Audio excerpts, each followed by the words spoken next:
sports as well as all of these events, and we need students to be able to sort of engage with it and gain the actual value. So all about doing our promotions, making sure that students know we're present in the building, and then increasing engagement that way. Finally, our last pillar was to empower our student action groups. Again, coming back from COVID, it is difficult to sort of reestablish the engagement piece right there. We're definitely headed in a good direction, as well in terms of like creating policy, making sure that they have support, but I will let Michael talk about that a little bit later. But yeah.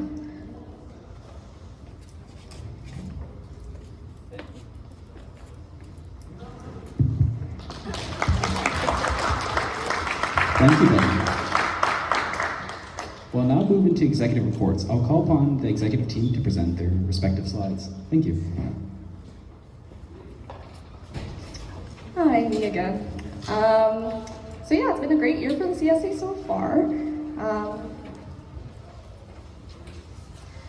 In terms of just to reflect on some campaign promises that I sort of provided for students, I ran on 3 different points in terms of just like including students, celebrating students, as well as sort of empowering them to reach their different goals. So I'm going to start off with my include little point right here. This year, the CSA has made big efforts towards completely restructuring the major social events. In the interest of inclusivity, I did run on this point to sort of re-envision our different our orientation week, just to make sure that students are able to get involved. Again, when it comes to orientation, many new students aren't even 18, so a lot of our traditional programming, which involved a lot of alcohol and heavy events, wouldn't cater to them. So I'm just going to talk a little bit about this, but we provided different alternatives for them to get involved as well as socialize throughout the year.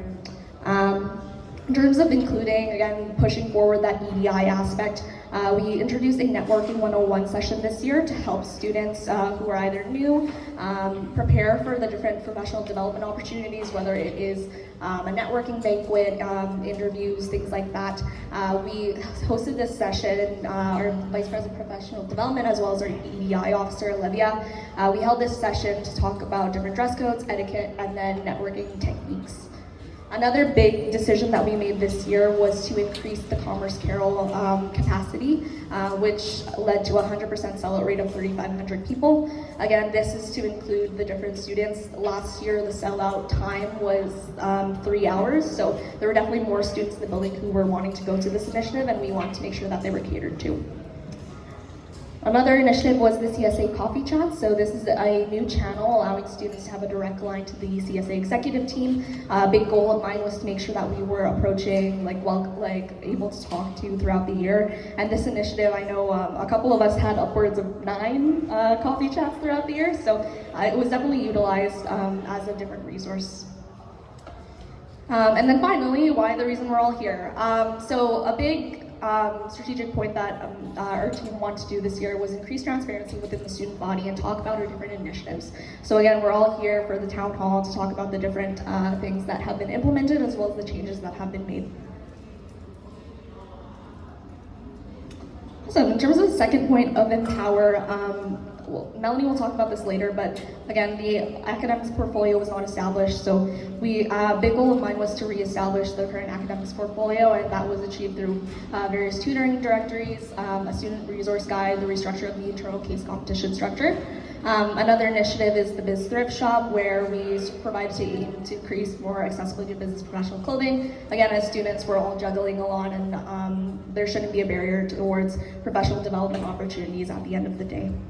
Part of the Empower piece I also talked about was monthly meetings with our Dean's office, so that has expanded to include monthly meetings with our Associate Dean to continually meet and talk about student concerns and initiatives. Finally, another advocacy point that was here, during my term I advocated for microwaves, vending machines, and food options in Drake, which I will talk about in a little bit. In terms of celebration, a big goal of mine was to showcase students and all of the different things that they have provided. So accomplished through a small business fair that showcased 8+ Asper student-owned initiatives and events. Student Leadership Gala is coming up soon, but again, it's a different initiative created towards celebrating all the different student leaders that we have at Asper, and there's a lot of them. There is also student-focused marketing efforts. Various students have been featured on the CSA Scoop, as well as casual copywriting has been engaged to better engage this new generation of students. Finally, the coordination of the CSA Impact Report. This is an initiative that I will be providing, reintroducing this year, a document outlining the CSA's various events and initiatives throughout the year, just to showcase the impact of the student body.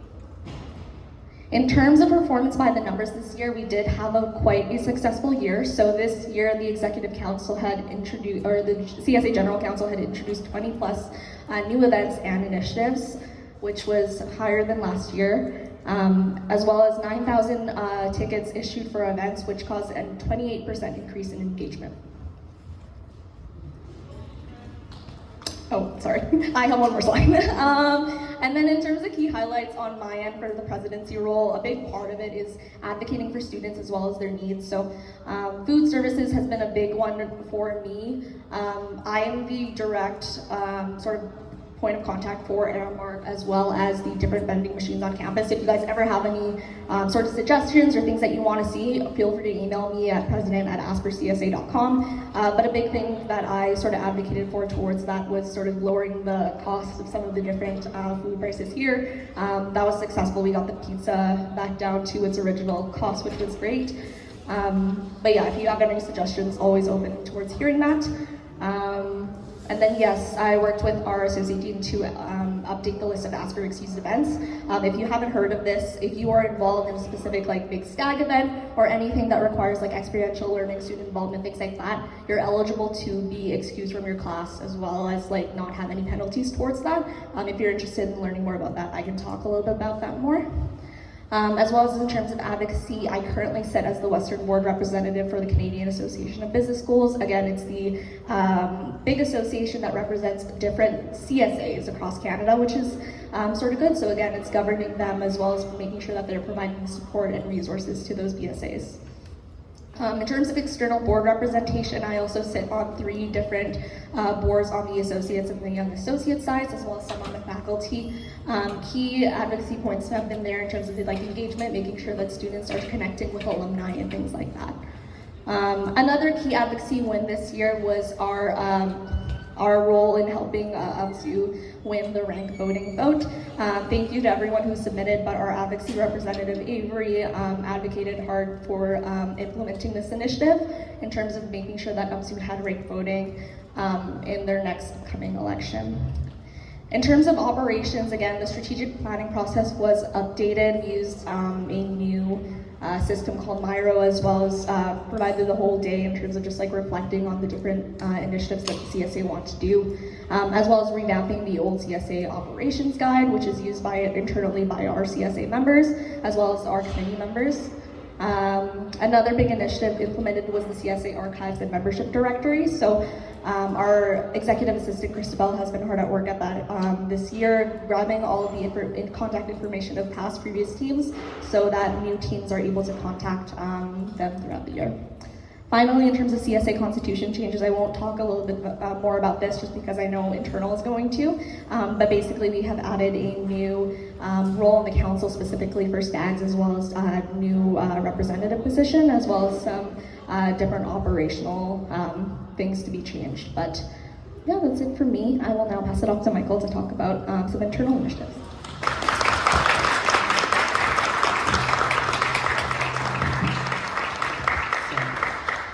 Hi everyone, my name is Michael. I am the Vice President Internal. So for those who don't know what the internal portfolio does, we manage a lot of the internal operations within the CSA, as well as the EDI aspect of the CSA, any relations with student action groups. So I'll be going over, similar to Betty, I'll be going over my campaign promises first, and then I'll go over some key highlights from the year from my portfolio. But yeah, so, no. There. So the first pillar that I ran on was about advocating for students.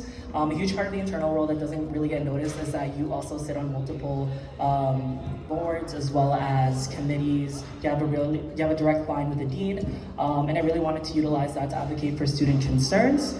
So one of them was actually to gather more opinions from students, and I really wanted to push hard for a forum like this. where you guys could really provide advice, provide any concerns that you may have to the executive team directly, so we could bring them up to the dean, or we could really pass it on to the next team to work on. The next thing was EDI task force.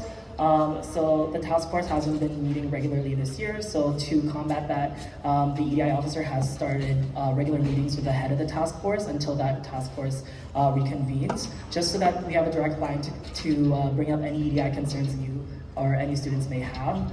And some EDI wins. One of them specifically, we heard at the beginning of the year that some students weren't able to use the gender-neutral washrooms due to religious reasons, being able to, just fix themselves in the washroom. So we brought that up to the faculty, and they are implementing some mirrors inside the stalls so that we could combat that barrier for students. My next pillar was about enriching the student experience. So with that, a lot of it revolved around the student action groups.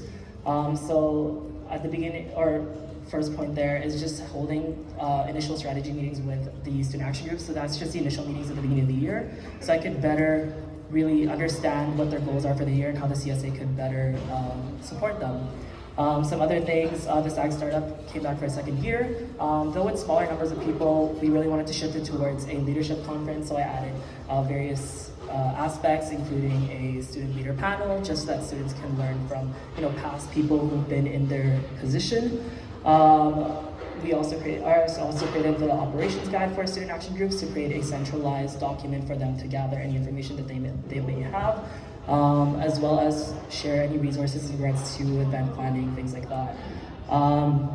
There's also the SAG Slack channel now, just to provide a centralized communication forum for all the STAG executives. And then some other things regarding the internal operations of the CSA. We are currently in the drafting stages of an exit survey, and this exit survey is meant to gather opinions from CSA General Council members on their experience within the General Council and how we could better improve for future years. And then lastly, the Leadership Resource Guide was created by our HR coordinator there. So this is a document that provides tips and resources on various things like leadership, time management, mental health, and more. And then my last pillar was about inclusion. So included in this is the expansion of the EDI panels. So we held 3 panels so far, with one more upcoming with various equity-seeking groups, just to start their conversations regarding their experiences within ASPER and how we can better improve that. Next thing was a change in the recruitment process. So we provide pre-interview questions to better prepare applicants for interviews, and really kind of level the playing field in terms of applicants. Other things as well, we added a self-identification feature for the applications to self-identify as part of the 2S LGBT community, as well as holding more EDI initiatives like Biz Thrift, the Professional Events 101 that Betty mentioned earlier, as well as EDI workshops with General Council and STAG members. Lastly, Betty kind of mentioned this a bit earlier already, but the Student Leader Appreciation Gala is being planned right now, and it's set to happen in March. And this is really to appreciate a lot of the hard work that committees, General Council, and Student Action Group members really put into the year, and award some exemplary people that show great initiative throughout the year. So I have to go over some key highlights. So I'm going to start off first with the Student Action Groups. So the Student Action Groups are various groups throughout ASPER that serve a huge purpose in regards to providing students throughout ASPER with more events, initiatives, and really increase the value of the undergraduate experience. So some key highlights this year in terms of student action groups. We actually have 2 new student action groups this year. So our executive team were able to approve the creation of the University of Manitoba Queer 2S LGBTQ ASPER students, so UMCAS, as well as the University of Manitoba Sports Business Association, with more still awaiting approval, so there's potential for more STAGs as well by the end of the year. We've also worked with some very passionate students to revive the University of Manitoba Supply Chain Organization, so they will be recruiting their team soon and getting ready to prepare some initiatives. There's also a new formal STAG renewal process now just to formalize the timelines each year. The STAG operations guide that I mentioned earlier, the STAG Startup Conference, as well as Betty already mentioned a bit earlier, we passed a constitution amendment to create the internal relations coordinator role. So this is a role focused strictly on doing the day-to-day tasks in regards to managing the relationships with STAG. So they'll be handling a lot of the renewal processes, as well as ensuring that the CSA constantly checks in on them and sees where we can really provide more support or, give them any help throughout the year. But yeah, in terms of internal operations, we had a really, really good year in terms of engagement for both the applications. So with GC interviews, we had over 100, which was almost double last year's numbers. So that shows a really increased engagement within the student body. I showed some stats there in regards to the breakdown. In regards to these numbers, again, take these with a grain of salt, as a lot of them is by self-identification, so it depends on people want to self-identify. But all the numbers are reflective of the application pool, so we wanted to make sure that whoever we do have on council is reflective of the people that applied for it. And then with the committee interviews, we also had 220 committee interviews this year. That's across all, I believe, 9 of our committees now. But yeah. In regards to other internal operations, so we implemented a new incident reporting system for council members just to formalize the HR process there. We also hosted more informal council gatherings just to increase connections within the council. Again, the pre-interview questions to just better prepare candidates. And then the leadership resource guide that the HR coordinators made. And it's on to my last slide here. So again, with EDI, we have those EDI in action sessions for recruitment, as well as for student action groups, as well as the 4 EDI in action panels. The EDI officer has been hard at work working with the student action group presidents just to do the annual constitution reviews. And then she also held the Professional Events 101 alongside the Pro Development portfolio, just to teach first-year students how to network, as well as go over things like etiquette and dress code, stuff like that. And then lastly, the Biz Thrift, which was the first year we implemented this new initiative, and this was focused on really increasing the accessibility to business professional clothing. So for a week, we set up a shop just right here, and we made over $400 in sales. But it was really meant to provide students that opportunity to buy business professional clothing at an accessible price. And then lastly, part of my role is also helping with the first year committee. So with our first year committee, this year they're fundraising money for the Asylum Mission and Winnipeg Harvest. Some events they completed so far is a new first year mixer, so they wanted to provide a much more accessible event for first year students that's not just a party. So they had a first year mixer on a Friday, and they just play games, things like that, just to engage first year students through that form. They also had the What I Wish I Knew event, which was to help out international students get accustomed to the new environment and answer any questions that they have to better prepare them about with the transition here. The first year committee silent auction, which is an annual event, they raised money throughout the week and gave out some cool prizes. And then the first year social, they actually held that just recently at the Village, but they were able to engage first year students through a Y2K social there. There is still more events coming, so please watch out for them. There's about 5 plus more events, initiatives coming up. And as well as they've expanded their social media now to TikTok to better engage students through that channel. So if you want to learn more about the FYC, make sure to follow their TikTok and their Instagram. But I believe that's pretty much it for me, and I'll pass it on now to Harsh to talk about the finances.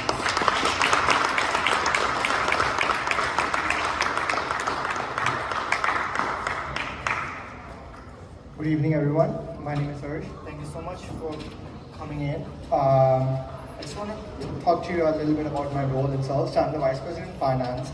Basically what I do is prepare budgets, look into numbers. Do a lot of numbers, look at a lot of like Excel sheets. Finance people, you all know what that means. And also, basically act as a financial advisor for CSA in general. So everybody likes numbers. So let's talk numbers. So every single year we get Dean's funding, which is allocated in different places. We have strict practices in terms of allocating where we want to put the funds. Like every single year, it's about the range of about $50,000, $55,000 in general that we get in terms of the funding. In general, this year we have had 33% in professional development. What professional development means is the events such as Business Banquet, NBSC, like National Business School Conference, Tour de Commerce, all of those events you can account for are included in the 33%. 15% academics, you can think of like any kind of midterm sessions, all of those sessions such as our favorite course like corporate finance, we have sessions for that, and that's where we have some of the midterm prep sessions for that.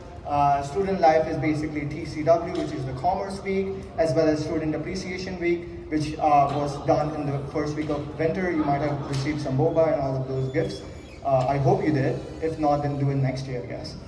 And lastly, it's student aid. Student aid basically means that we have a lot of like scholarship programs that we host. One of them is International Scholarship Program, where we give out $10,000 worth of funds to international students who have shown impact within the CSA society, within the Asper society.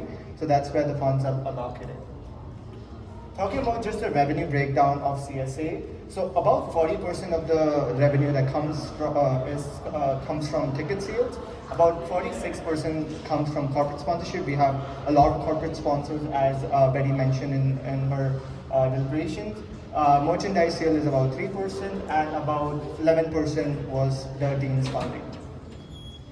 Talking about just my key highlights, as you can see, here's my beautiful team. We went to Hot Pot, like Asian Hot Pot. It's a very good place. Try it out if you want to. Basically, one of the key highlights I had this year was changing the accounting software. We changed our accounting software from Cashew to QuickBooks, just to make it a little bit more integrated into our other softwares that we do it. One of the examples are that we put our budgets inside of the QuickBooks, so whenever there's somebody going above budget, it gives us a red flag, and we know exactly that this is where the budgets are going, and we can flag it and we can let the VP know about it. So that's one of the ways.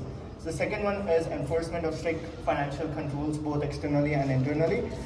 This is where like a lot of like student action groups comes into place, where we want to make sure that any funds that student action groups or any external party that are using in a proper ways. So that means that just so you know, we do our annual audits of student action groups, and we want to make sure that they are using their funds allocatedly.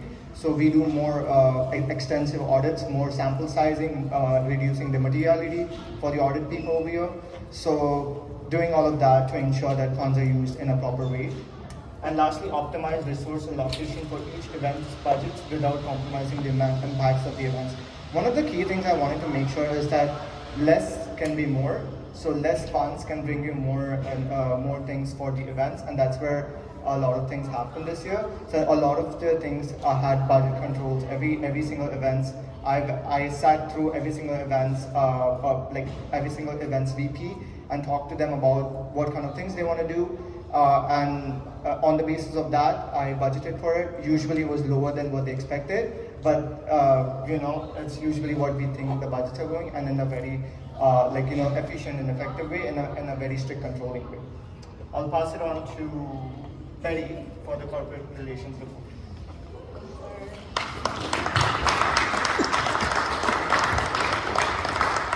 So yeah, this year we did face some difficulty amongst the executive team, just with conduct and things like that. So unfortunately we had to let go of our VP corporate relations this year. But in terms of a strategic plan, our team did sit down with the general counsel talking about how we were going to move forward. So again, I took on the external sort of facing side, Michael took on the internal sort of HR side of the portfolio, making sure that they're okay. And then Nick took on a lot of the strategic sort of outlook for the rest of the corporate relationships, partnerships throughout the year.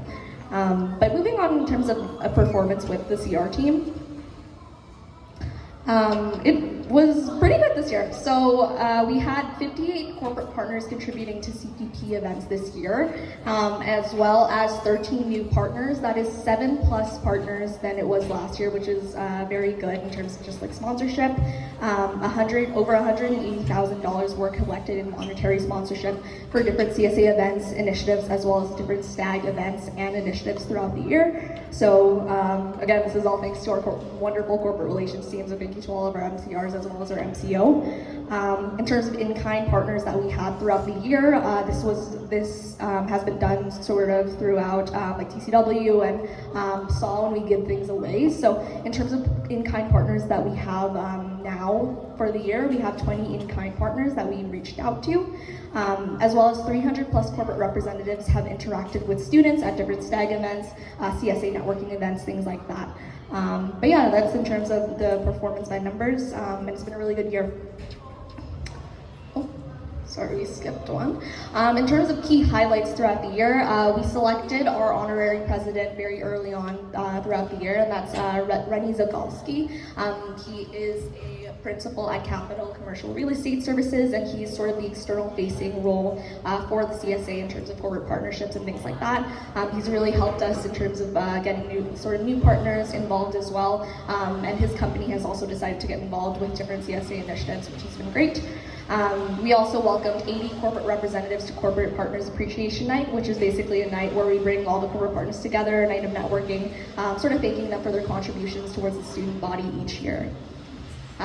We also heard 18 pitches for student events during the Events 101 session, so that is from 18 different event planners, whether it's STAG, whether it is sort of CSA event planners. This is a yearly process that is done each year to make sure that the event is viable, making sure that things are sort of put into place for that.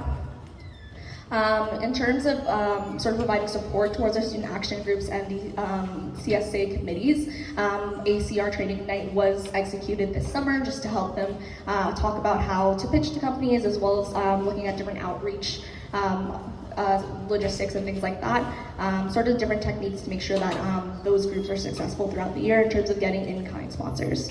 Finally, in terms of just like external relationships, a very close relationship that the CSA has is with the associates who are on the 6th floor of the Asper building, basically a big group of different Winnipeg business leaders who sort of finance as well as provide mentorship to our students.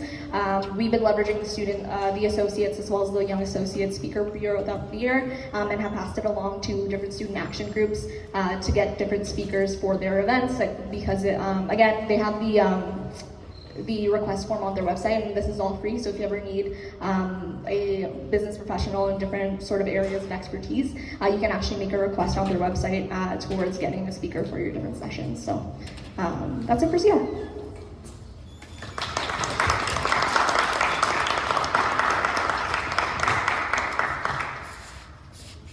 Hello.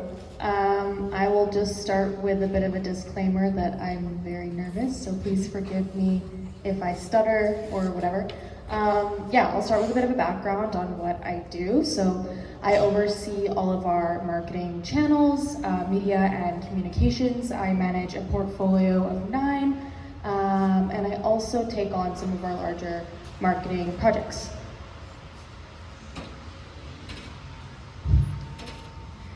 Yeah, so starting off with our social media and content creation. I wish I could pull some great analytics, but the social media platforms we use don't really optimize analytics or data in that way. But one of my main goals coming into the Executive Council this year was to generate a more casual brand presence for the CSA. A lot of this relied really heavily on social media, but we spearheaded a few more casual pieces of content like the Wes Anderson trend, stuff Asper students say, and many more, and that seemed to perform really well among students, just ensuring that the relationship we have with students is more of a student-to-student relationship rather than organization to student. We also spearheaded the Asper Advice Initiative, which appeared on our story monthly. So we would ask you for your advice, and that would appear in our blog. And in terms of content creation, like I mentioned earlier, I really allowed more room for creative expression when it comes to casual and creative content, and I'll talk a little bit more about that in a bit. We also really wanted to prioritize high quality content capture, so that meant getting a camera for us to use and making sure that we're capturing content this year that can be used for years to come in the rest of our media. I also, with the help of UMA, got to host a graphic design workshop for students interested in marketing and graphic design, and we had around 45 students attend, and it was really great, and it's something that I hope we can continue doing in future years. As for the blog, digital coordination, and merchandise, our TVs are now managed in tandem with the Dean's Office. So of course you can reach out to the CSA should you have anything to promote, but the Dean's Office has also been a really great help for us, and our relationship is really positive with them. So we're able to kind of complete things more efficiently with their help. We also did a bit of a website refresh. Our digital coordinator put a lot of work into making it look a little bit more modern and not very Y2K vibes. And the blog has a lot of casual messaging now too, which aligns with my strategic vision coming into the role, which was very casual messaging, really just emphasizing that student-to-student relationship. So for example, one of our segments is called Extra Credit. It's at the end of the blog, and it just features some of the opportunities for involvement that month. So if that is something you're interested, definitely check out the blog. It's a nice hub to just check every now and then. Make sure you're making the most of your undergrad. We also wanted to really emphasize local features, so we do a lot of student stories, and we feature a lot of local businesses. In terms of merchandise, this was something that was really important to me coming in, along with the whole casual sort of brand presence. We did a bit of a brand refresh with Commerce Connection this year. So we did a restock of the Legacy Collection, which took place last year, but we also brought in the 818 Collection, which is a bit of a more streetwear style sort of merchandise line. We successfully earned around 15K in sales, which is amazing, and we'll have grad merchandise available soon.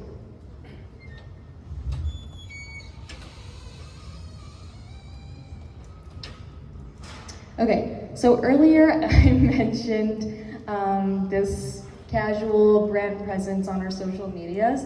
This is meant to be launching tomorrow, but I thought I would take the opportunity to show you guys today, just because it is in regards to executive recruitment, which is closing on the 9th. So I wanted to play this promotional reel, and I don't think the audio is gonna work properly. I think it's just gonna come out of the laptop, but we'll try it.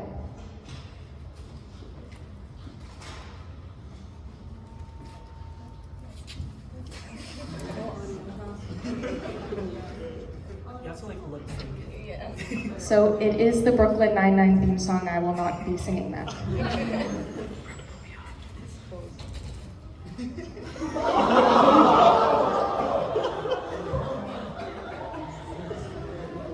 So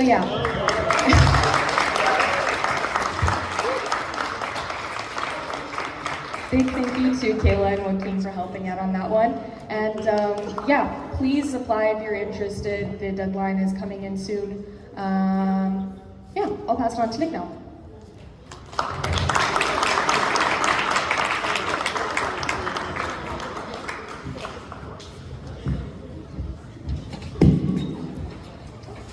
All right, thank you everyone.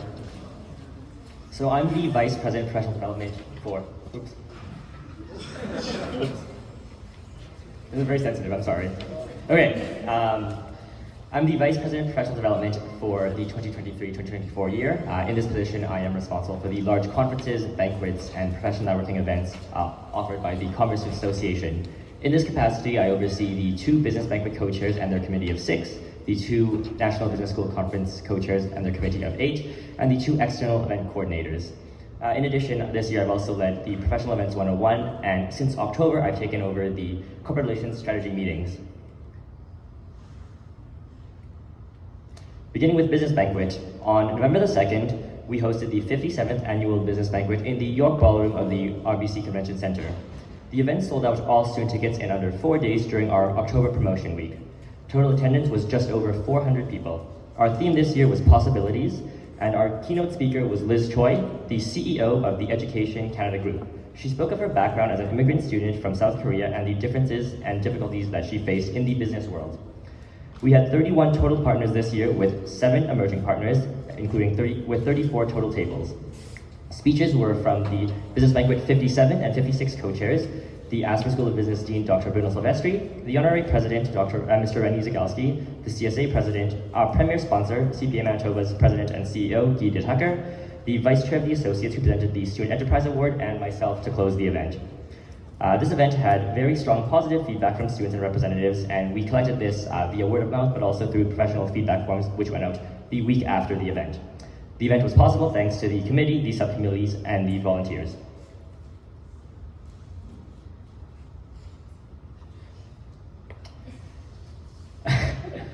On to the 31st National Business School Conference, which ran from November 16th to November 19th during our reading week.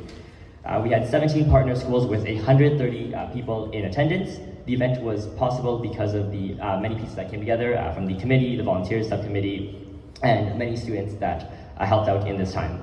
Our theme this year was Connect. That was a really important focus of ours. Our focus was community connections. Our hotel partner was the Best Western Pembina for the 2nd year in a row. Our opening ceremonies began at the Winnipeg Art Gallery with speeches from the Honourable Lieutenant Governor of Manitoba, Anita Neville, the National Business School Conference co-chairs, the CSA President, the Asper School of Business Associate Dean, Dr. Robert Escontry, the Honorary President, Mr. Rennie Zagalski, and myself. The day venues were right here at the Drake Centre. Session topics included similar struggles, major specific ones from marketing, HR to finance, conflict and dynamics, City of Winnipeg, and brand marketing. Our social venues included several locations for restaurants and bars across the city, mainly in the downtown, south, and west end of the city. Notable speakers were Dr. Lucas Neville, Ms. Dana Spiring, Ashley Smith, Raj Patel, Natasha Leo, and our keynote was from Dave Nareda, President and CEO of Ricky and Cleo's Fashion. We received several donations from various businesses and organizations for all students. These partners were Lawton Partners, Bison Transport, and Coca-Cola. Furthering some of our strategic pillars, we took the initiative to provide a quiet area at all socials, whether that be booking a separate room, a separate floor at the socials, for people that chose not to engage in the more personal and loud nature of some of the events. We partnered with some local businesses to provide bubble tea during our day sessions here at Drake, and that proved to be quite popular. In addition, at one of our evening locations, we had a specialty drink made with that local venue. And moving on to the last portfolio, the last position under my portfolio, that is the external event coordinators. They oversee 3 major professional events, that is the corporate golf tournament, the Take a Student to Eat program, and the Howard Morey Leadership Conference. The 20th annual corporate golf tournament was held in August. We had 5 companies participating with 64 students and players at the Bridges Golf Course. They've been an incredible partner over the last several years. It began with a networking lunch, followed by 9 full rounds of golf with dinner and awards. The awards had several sponsors, both in kind and in terms of monetary donations, and that proved very successful. The Take a Student to Eat program ran from November to just the end of January, and it included 20 companies taking a total of 34 students out to lunch. Several of these students later interviewed for positions with these companies, and many companies also participated in other events. And finally, the Howard Morey Leadership Conference will take place on March the 2nd of this year. It is the first return in 2 years, and it will be at the Canadian Museum for Human Rights. Our notable speaker and our keynote speaker for the event will be Mr. Philip Lee, and it is the only professional development event open to every student, so I hope to see all of you there. Tickets will be limited though, so please buy your tickets soon. To close on a more personal note, I thank everyone that has attended my events. I hope that you've all learned, been inspired, and grown from these opportunities despite being nervous or even fearful prior to these events. My efforts going into this year were to build a platform to lift and encourage everyone to act on their personal and professional abilities. If I may leave with some words of encouragement from His Excellency Nelson Mandela. As we let our own light shine, we unconsciously give other people permission to do the same. All of us that chose to participate in these events, whether it's our first or our 15th, empower others indirectly to get involved, to learn and to advance themselves. Now, to be a part of that journey for you has been an honor of my academic career. Thank you.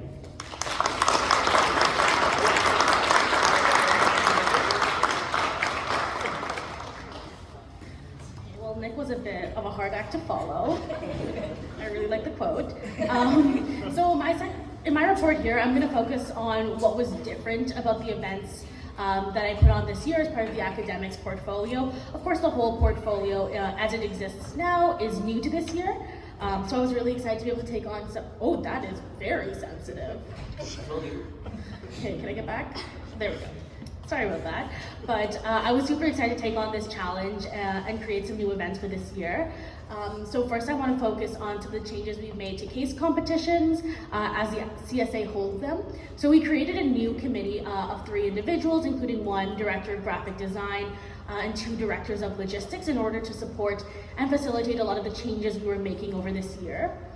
We split Case 101 into a multi-day session. Previously, it was one very long, like 6-hour day, and we took in some feedback that it was a bit much for students, especially those who are just getting started in their first and second year. So we broke it up into 2 2-hour evening sessions for both the fall and winter Case 101 sessions. We also developed 4 new case competitions, including a 2-week prepared competition that was in partnership with IG Wealth Management, a 24-hour case competition, a live case competition that's actually taking place in 2 days. And I do see some people I know have registered, so I'm super excited to see you guys take part. This is a unique case competition where the case is actually delivered verbally to competitors, and I'm super proud to say that the company we have partnered with will be doing live case drops for every single wave. And then finally, a traditional 3-hour case competition taking place in March. So keep your eyes out for that. I hope to see some of you guys participating. These competitions were developed so that the CSA's internal competitions are more in line with international standards and are better able to prepare students to compete on the international stage. All 4 competitions had case partners that represented real-world organizations and exposed students to a bunch of different areas of business, including not-for-profit, telehealth. Finally, we collaborated a lot with the EL office, and I'm super proud to say that a number of students who participated in internal competitions were considered for international competition on the basis of their internal participation, showing that our changes were effective and we're preparing students to participate among some of the best business schools in the world. Now I'm going to jump to the rest of my portfolio. So another major change we made this year was reintroducing the CSA's tutoring program, as well as introducing a student resource guide and midterm prep sessions. Information on tutoring and the student resource guide are all available on the CSA's website. And if you do have any questions about how you can get involved either as a tutor or someone who's looking to be tutored, please don't hesitate to reach out. I'm happy to help facilitate that. We have tutors in a number of different subjects, including stats, writing courses, and a number of math courses and finance courses. So if you do need any help, don't hesitate to reach out. As well, we're holding midterm prep sessions. In the fall semester, we held 3, and we have 4 that are planned in this current semester. We've also held 2 graduation photo sessions, with 2 more being planned in the rest of the semester. And I did forget to put this on my slide, but I do have a very large midterm tomorrow, so bear with me. We've adjusted some of the dates of some of the professional development events that are held within the academics portfolio. We moved up mock interviews and tour de commerce in order to allow students to interact with employers before the bulk of internship recruitment starts. And I have heard from some students who participated in Tour de Commerce, which is our annual office crawl, that they did get interview offers as a result of that event. So I'm really proud of my team and all the work that they've been able to do and their willingness to adapt to a lot of change over this past year. To my portfolio members who are here, I am so grateful for all of the work that you've put in, and you should be incredibly proud of yourselves. If you can have a round of applause for my portfolio. Thank you.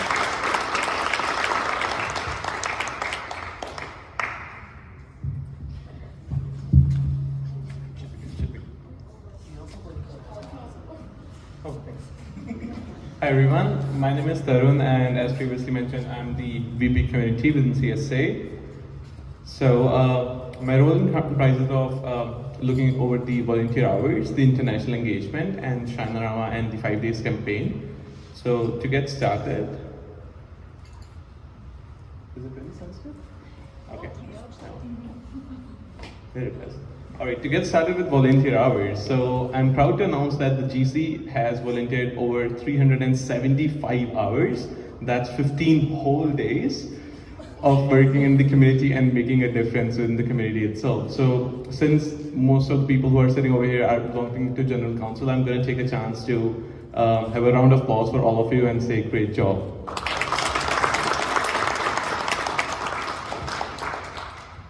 Moving on, we have the Shanarama campaign. So the Shanarama campaign consists of a committee of 12, including the 2 co-chairs, and a committee of 12 of the people in Asper.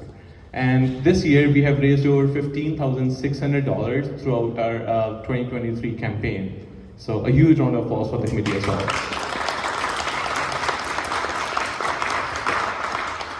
The events throughout the campaign included trivia night, Shine Day Internal, car wash, bake sale, Shine Day External. We also took an innovative approach on some of the events this year, like the Shanarama car wash, where we were able to partner with a local business, Method Car Wash, and from the event alone itself, we were able to raise $3,200. So that's a huge amount of money for the donation. And as mentioned, this money will be sent directly to Cystic Fibrosis Canada and will be used to help those in need. Moving on, we have all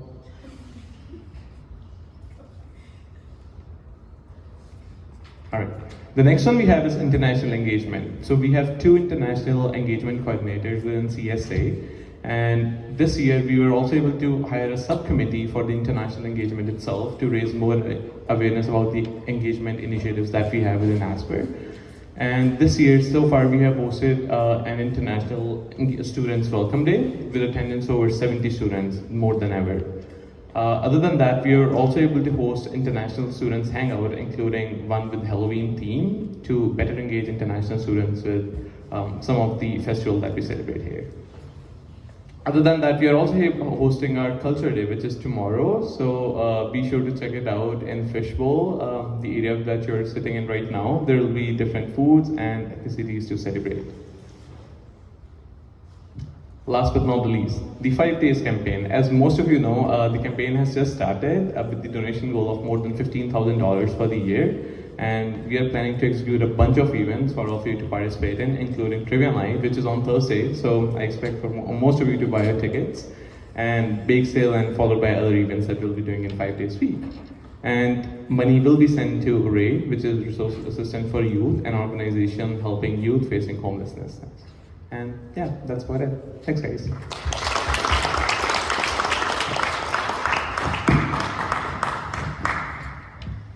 I guess for some reason I have my own mic.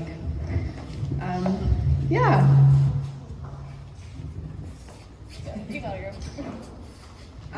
So part of my portfolio, I oversee 3 teams of 2. So I oversee Commerce Socials, Commerce Cares, and then the Commerce Week. So I'll go through those. Yeah, so the Commerce Week happened in the first week of school. So a lot of planning that happened over the summer. And so really with this event, we wanted to introduce new initiatives that impacted all faculties. It's one of those special events that not just impacts the Asper School, but impacts the entire university, which is really, really cool.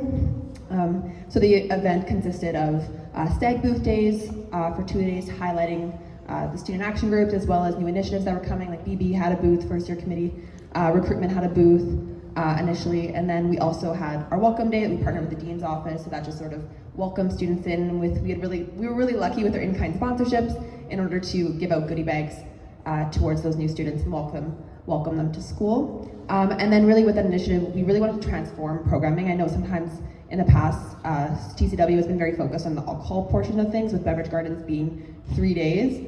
We condensed that to only 1.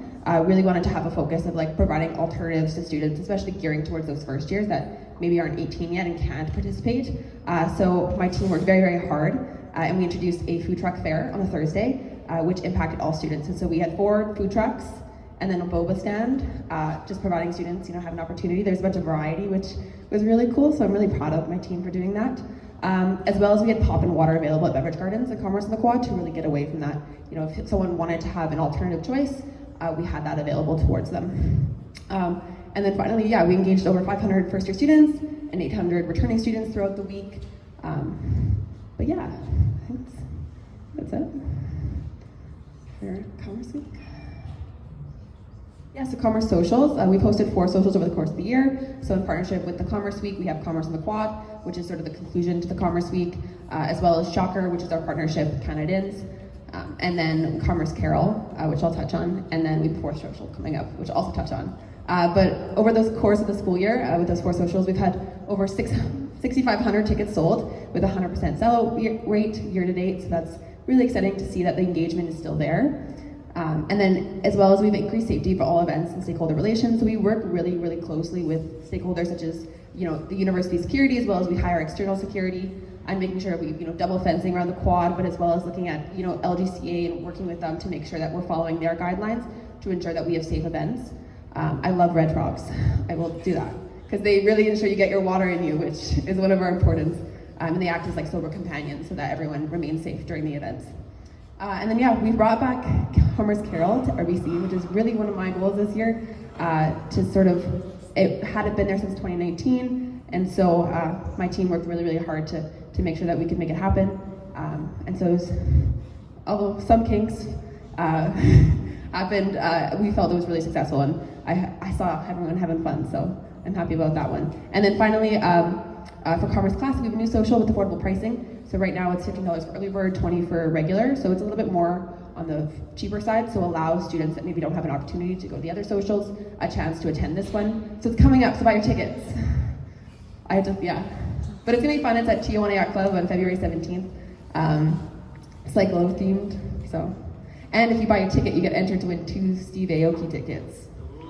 VIP. Some more, that'll be coming up this week.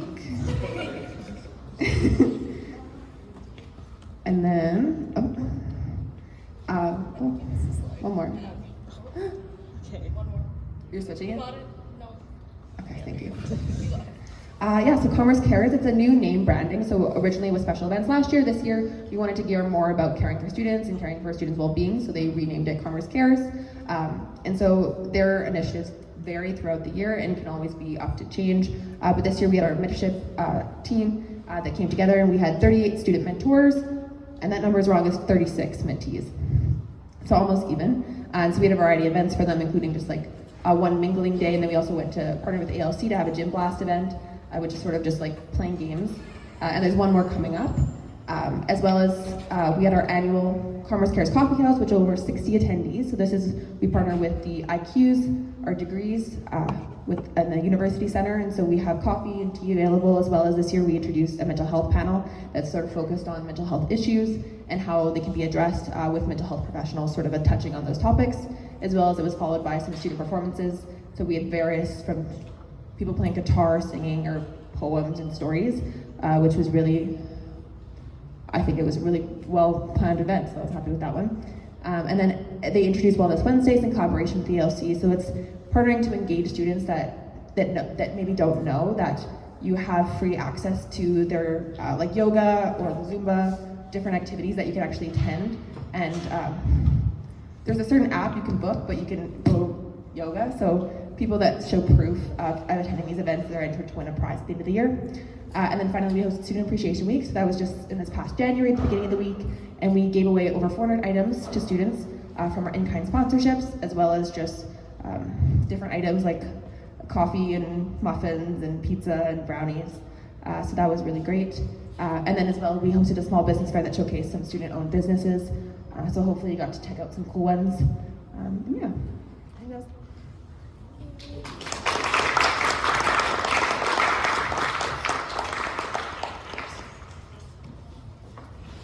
All right, so now we're going to be moving on to the Q&A part of it. Cristobal will be handing around the, what do you call it, the raffle for the fridge. So if you just want to sign that as you have any questions.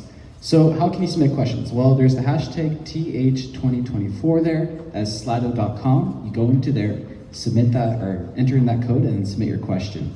Be looking for your questions on there. I'll be monitoring them. I'll give everyone a couple of seconds to look at it, and I'll ask the first question.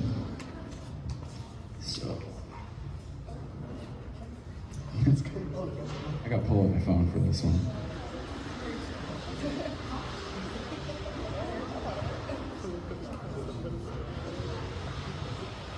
Here we are. So, when taking on a new event or bringing back a big initiative like Commerce Carol, what are some considerations taken into the executive decisions? I'll leave that open to any of the execs. Harsh, do you want me to start? Yeah, I can start. Oh, you can start. You can start, yeah. I think me, Angela, and Harsh can sort of answer towards this question specifically, just because again, Commerce Carol is a very big initiative to take back going from 1,100 capacity to a 3,500 capacity is a big jump in terms of costs, as well as different like ticket sales and things like that. Leading into this, I think the two socials girls, they did their research as well as did a pitch to Harsh as well as myself in terms of just like different venues, things like that. It was a very big sort of search whether or not we were going to go back to RBC. Us three ended up doing our own different sort of initiatives in terms of just like taking a look at the different data that was provided throughout the year. I know I pulled data from the Eventbrite from 2019 and sort of compared numbers in terms of just like the different scenarios. So a lot of sensitivity analysis when it comes to the different scenarios that could have happened when it came to capacity as well as the different tickets.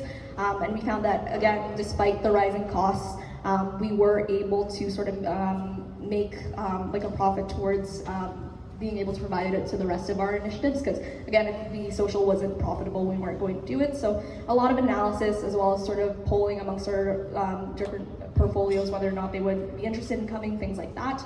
But yeah, it's a lot of analysis, I would have to say, in terms of just engagement as well as financials and costs and things like that. Just echoing on what Betty said, yes, a lot of analysis, a lot of budget checking.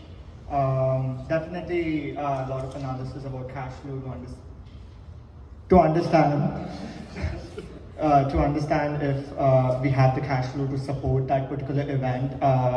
So you know, a lot of analysis. It was a risky investment, but at the same point, you know, the teams did I think Angela and the team did a very good job, and overall it was a successful event.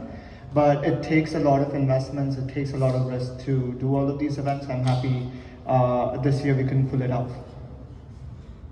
I'll just add one more thing. I think like obviously the cost was a big issue, but I think at the end of the day, like if you want to put on a big event, you have to believe in it, and you have to like. One of my biggest goals from the year was like I wanted to go back. Like I graduated 2020, so I never got to go in 2019, but I heard about it and I was like, this is a cool event, I want to go to it. And then kind of getting involved in CSA and understanding what it was about, I was like, I want to make this happen. And truly, like, if you're going to execute an event, you have to believe in it. And I think that was, I don't know if it was a driving factor, obviously cost is a factor, but I think if we didn't believe in it and my team didn't believe in it, it wouldn't have happened. And so making sure that you really put your all into an event is really important for its success. Perfect, thank you. So our next question is: were there any initiatives you didn't get the chance to start or do? I can talk about it. I did run on a point in terms of just like creating a student discount card throughout the year. Again, we did have some difficulty when it came to our sort of leadership when it comes to the CR portfolio. So unfortunately, due to the lack of outreach throughout the year, we weren't able to get solidified small business corporate partners to jump on to do the student discount card initiative. That is one sort of initiative that I ran on specifically. I don't know if anybody has. No.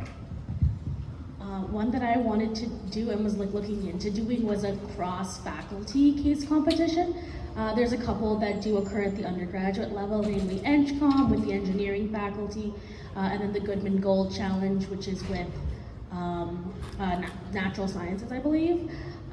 It was something that I looked into, but realized that we just didn't have the time this year with all of the other changes that were going to be taking place within the academics portfolio, and it was something that I kind of made a note for future years once the portfolio is a little bit more settled and we've really like kind of nailed down the 4 competitions that we are offering, so that we ensure that by adding another one or changing a facet of one to include more cross-faculty collaboration, that we're really doing the event justice and not neglecting other parts of the portfolio.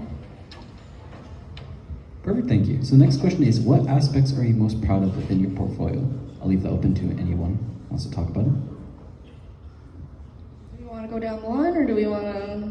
Does anyone want to? Yeah, downline. So I oversee the entire executive council as well as the executive assistant and the advocacy representative. In terms of the aspect of my portfolio that I'm the most proud of this year, I think it's just the whole expansion piece. As you can see, we had a really good year in terms of metrics, in terms of engagement, things like that. And I do feel that we're sort of getting back on our feet in terms of like the impact that Asper CSA is really able to do when it comes to the faculty and things like that. And I don't know, I feel like the people, like it's cheesy to say, but the people, it's the aspect that I'm the most proud of, the amount of students that we were able to touch, my team here who was able to do these amazing things throughout the year. But yeah, we're ending on a high note and that's all I could ask for, so that's great.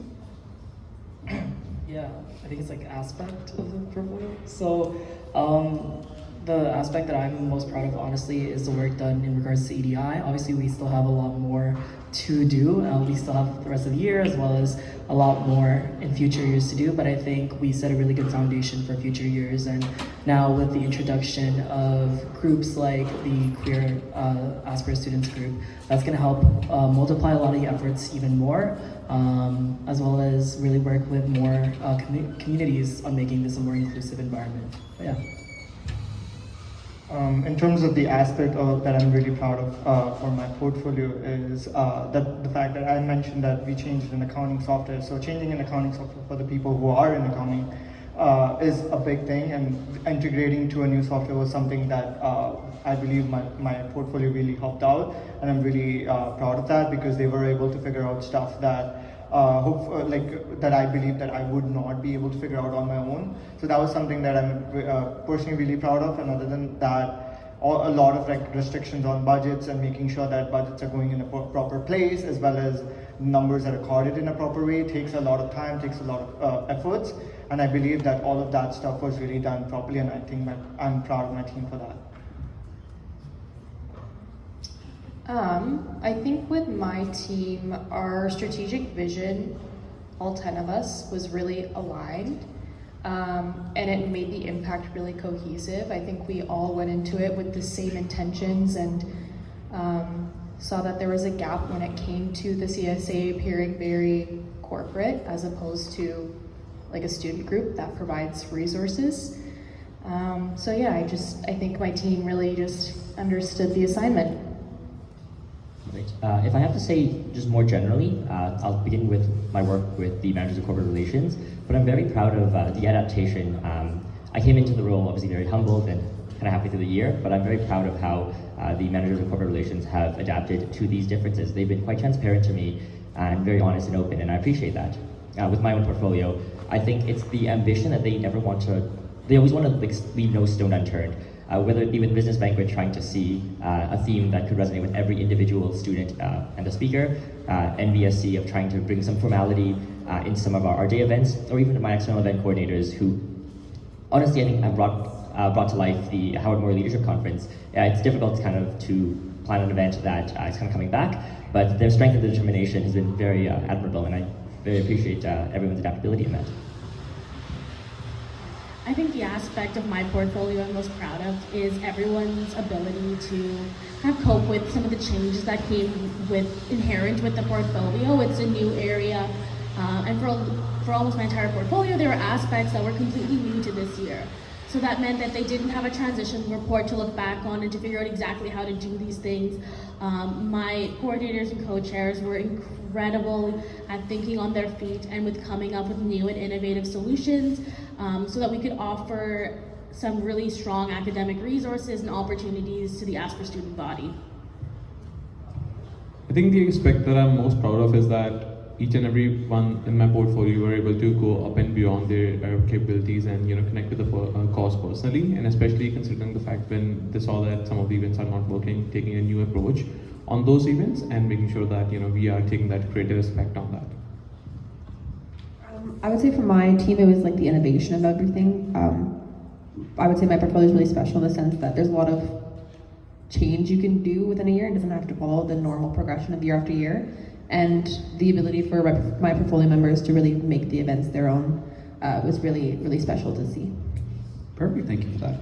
So with such a large team with the GC being over 50 members and several committee members, how do you ensure a positive and healthy work environment? Yeah. With this one specifically, a lot of it really hinges on the executive team and how they manage their own individual teams. Betty made it a really big point in the beginning of the year of you really need to lead your team, with a lot of passion throughout the year, and it really starts from the top down. But aside from that, other things that were implemented, the HR coordinators put a huge emphasis on kind of bringing back the blackout days. So that's just a day for GC members to just be relieved of all their responsibilities. Things as providing like mental health supports. They do monthly emails to the GC members just to remind them like if there's anything that they need, they have someone to reach out to. And really, like a main thing that I really wanted to do within the internal operations role was just to ensure flexibility with your roles. So, it's all right to go on exchange, all right to do co-op, all right to go on these trips. And I really made that an emphasis to have, even like your portfolio leader, just have that conversation with them and ensure they understand, kind of your responsibilities and how the CSA fits into that. But yeah. Michael, you seem to be in hot seat tonight. Can you please tell me more about the internal control role under the VPI portfolio? I think it's internal relations. Relations. Yeah. So that role was built in this year because even halfway, or I guess more than halfway through my term now, there was a lot of initiatives and a lot of things that I really wanted to do with student action groups specifically, just to really develop that relationship a lot more. I think they're such a vital resource for students, and they need the attention and the passion from someone that is able to devote their whole role into that. So a lot of the things that I was implementing this year was looking through just requirements for student action groups, making sure they're continuing to provide value for students and making sure we're allocating money appropriately, as well as setting timelines for them for SAG renewals and things like that. So I feel like in the future, it's going to be very difficult for the BPI to handle a lot of those roles. And in the past, we haven't been able to fully devote enough time specifically for a lot of these things. So the internal relations coordinator role will really help to alleviate a lot of the stress from the VPI, as well as implement any new initiatives in there just to develop the relationship between student action groups as well as the CSA. Yeah. Perfect, thank you. So next question is, how do you handle setbacks with events and motivate your team to rise above and look into the future?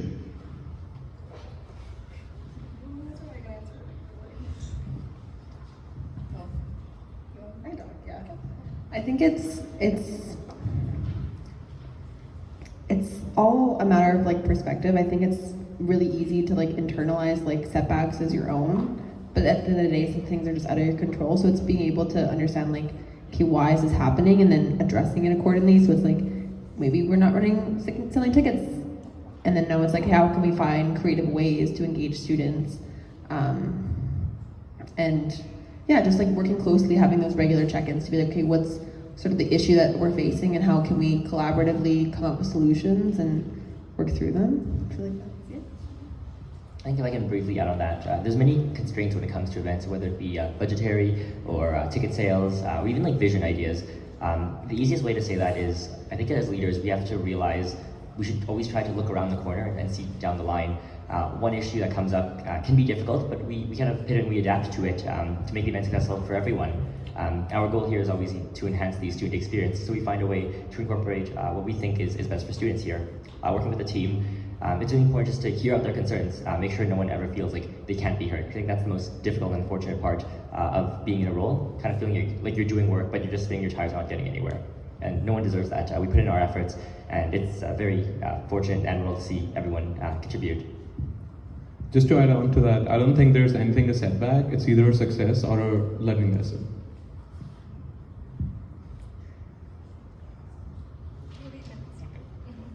So the next question is, do you feel like there was enough events to cater to students who can't consume alcohol this year?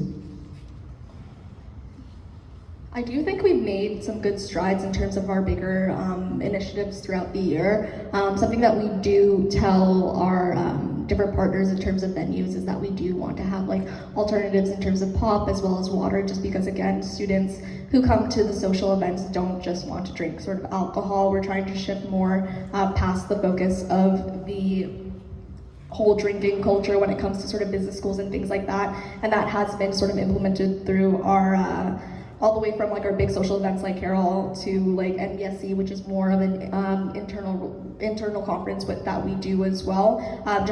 The biggest thing that we want to highlight is safety, and at the end of the day, that's something that is always evolving, and I think that students should be able to attend these events without any barriers. So there's always room for growth, and where that goes, I wouldn't know because I'm outgoing this year, but I'm excited to see what the incoming team is going to provide in terms of making sure that the council itself is evolving towards being more inclusive towards students. I'll let Angela touch maybe a little more.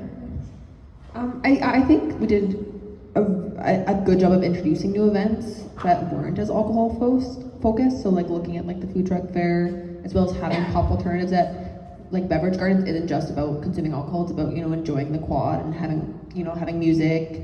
And then we had some booths along as well as like with Student Appreciation Week. That's obviously there's no alcohol involved with Commerce Cares. Like looking at Coffee House, it's just coffee. Yeah.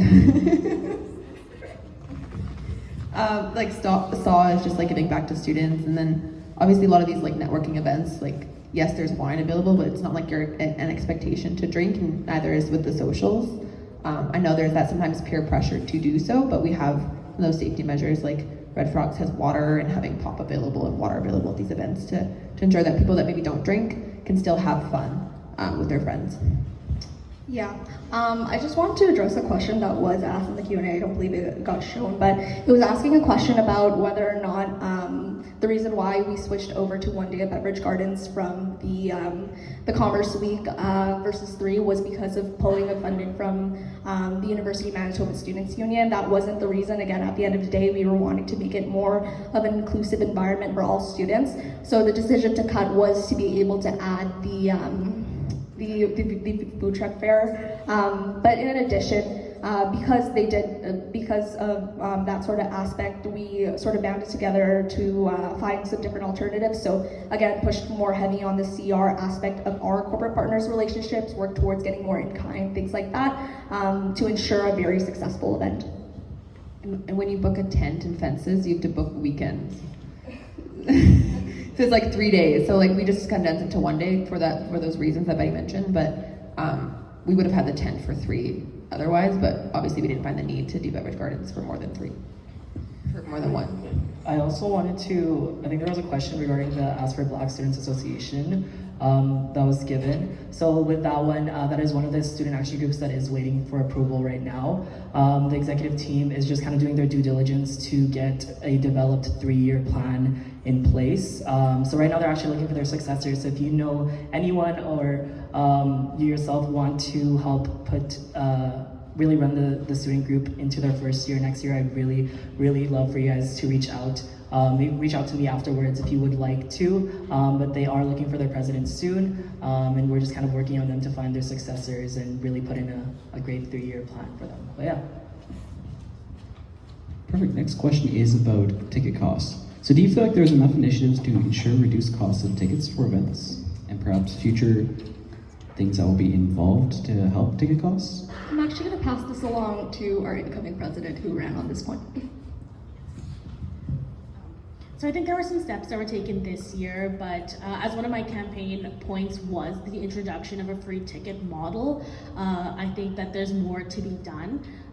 We do have some events, namely the Winter Grad Dinner, where we have free tickets that are actually baked into the sponsorship plan. So corporate partners agree to sponsor a set number of tickets, but that's only used for that one specific event, and it's something that I want to expand to all of our ticketed professional development events so that more people are able to attend. I recognize that cost can be a barrier, and I frankly think it shouldn't be, as well as the development of a general fund so that if corporate sponsors don't come through and we need to make up a difference somewhere, we have money that's already set aside to pull on to ensure that as many students as we can make sure are able to attend the events. Perfect. So if there's one piece of advice you had to give to next year's executive team, what would it be?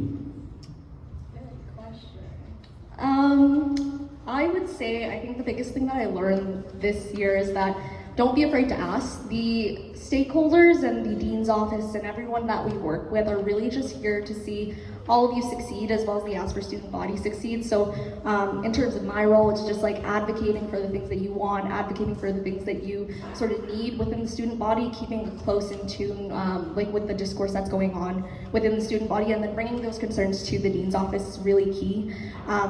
Like at the end of the day, like bringing those forth, like they will make it happen. I know our faculty advisor is the associate dean of the school, and when I asked for microwaves, he gave us microwaves. When we asked for more affordable food options, like they work with you to get that. Not saying that everything like gets through, but at the end of the day, the worst thing they can say is no. So don't be afraid to try when it comes to innovation, because honestly, sky's the limit. Yeah.